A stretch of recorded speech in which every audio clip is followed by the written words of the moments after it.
दोस्तों, आज की दुनिया में अगर सबसे ज्यादा स्ट्रेसफुल लाइफ को जीता है तो वो है स्टूडेंट। एक स्टूडेंट जब तक अपनी लाइफ में समझदार नहीं हो जाता तब तक उसके पास अपनी लाइफ में कोई ऑप्शन नहीं होता। उसे अपनी लाइफ में सिर्फ वही करना पड़ता है, वैसा ही करना पड़ता है जैसे उसके पेरेंट्स या फिर उसके टीचर्स बोलते हैं। कुछ टाइम पहले मैं एक न्यूज़पेपर पढ़ रहा था जिसमें लिखा था कि एक बच्चा डिसाइड करता है कि इस बार एग्जाम में मैं 98% मार्क्स लेके आऊंगा।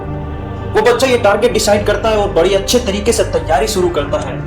एग्जाम देने के बाद जब उस बच्चे का रिजल्ट आता है तो उसके 95% मार्क्स आते हैं। अपना रिजल्ट देखते ही वो बच्चा सुसाइड कर लेता है। मैं पूछना चाहता हूं, क्या हमारे देश के बच्चों की जिंदगी की कीमत उन 5% या फिर 3% मार्क्स से भी कम है कि उन्हें अपनी लाइफ में इतने परसेंटेज ऑफ मार्क्स कम आते ही सुसाइड करना पड़ जाए?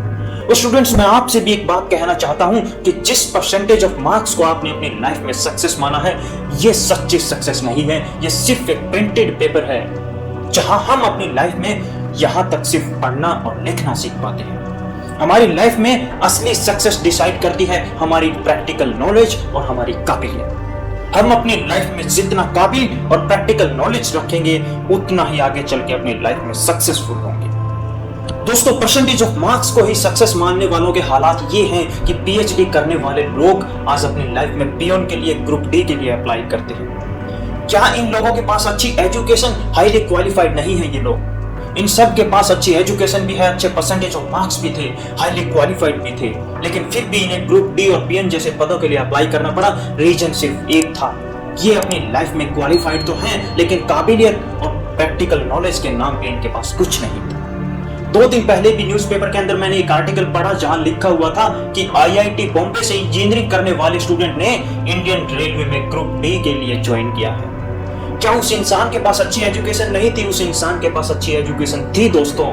उस इंसान के पास अच्छी एजुकेशन थी, क्योंकि आईआईटी के अंदर जाना ही एक बहुत बड़ी बात हो जाती है। आईआईटी में एडमिशन पाना ही एक बहुत बड़ी बात हो जाती है और वहां से इंजीनियरिंग की डिग्री लेके निकलना और भी बेहतर बात होती है। लेकिन वो बच्चा आईआईटी से इंजीनियरिंग की डिग्री तो लेके निकला लेकिन प्रैक्टिकल नॉलेज लेके नहीं निकला। इसी की वजह से उसे अपनी लाइफ में ग्रुप डी जैसे पदों के लिए अप्लाई करना पड़ा। आज हमारे देश के हालात ये हैं कि एक बच्चा अगर अपनी लाइफ में एक बार फेल हो जाए तो पूरा समाज और हर कोई उसे फेलियर का दर्जा दे देता है कि ये इंसान अपनी लाइफ में फेल है, ये अपनी लाइफ में कुछ नहीं कर सकता।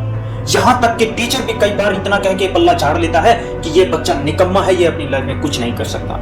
जबकि असली कमी टीचर की हो सकती है, काबिलियत में कमी टीचर की हो सकती है। यही बात अगर चंद्रगुप्त मौर्य के बारे में आचार्य चाणक्य कहते तो चंद्रगुप्त मौर्य अपनी लाइफ में कभी भी अखंड भारत का सम्राट नहीं बन पाता, बल्कि वो सिर्फ एक दास बन के अपनी जिंदगी बिता जाता। Thomas Edison, Albert Einstein, OP Jindal और धीरूभाई अंबानी जैसे लोग अपनी लाइफ में बहुत सक्सेसफुल हुए।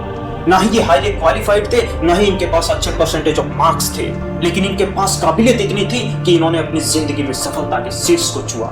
दोस्तों, अगर आप भी अपनी लाइफ में सफलता के शीर्ष को छूना चाहते हैं तो मेरी कही इन बातों को अपनी जिंदगी में जरूर उतारिए। आपको अपनी जिंदगी में बेहतरीन सफलता हासिल करने से कोई नहीं रोक पाएगा।